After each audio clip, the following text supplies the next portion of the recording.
आमच्या घरामध्ये ना असे उद्योग चालू असतात. तर अद्वैतने काय केलं, तन्मयचा पेन घेतला आणि सगळी शाई येणं जिभेला लावून टाकली होती. तर जरा लक्ष इकडचं तिकडं गेलं की असे उद्योग अद्वैत करत असतो. तर आज मी केली होती अंडा करी.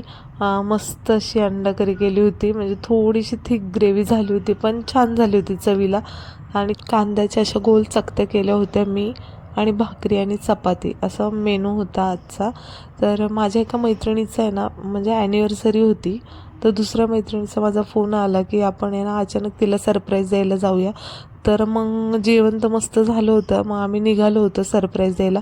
आणि त्यांच्या बिल्डिंगमध्ये गेलं ना तर सगळ्या बिल्डिंगच्या लाईट्स गेल्या होत्या. म्हणलं आता घरामध्ये लाईट आहे का नाही काय माहिती, पण घरामध्ये गेलं तर इन्व्हर्टर होतं त्यामुळे काही टेन्शन नव्हतं.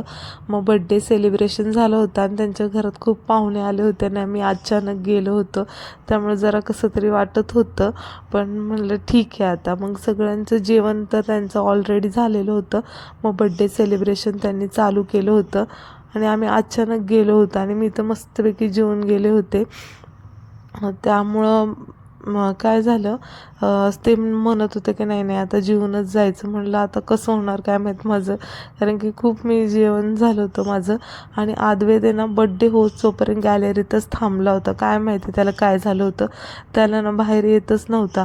आणि हे ना तुळजापूरवरून यांनी शिवाजीच्या ज्या फ्रेम आणल्यात ना खूप मस्त होत्या, त्या मला खूप आवडल्या होत्या.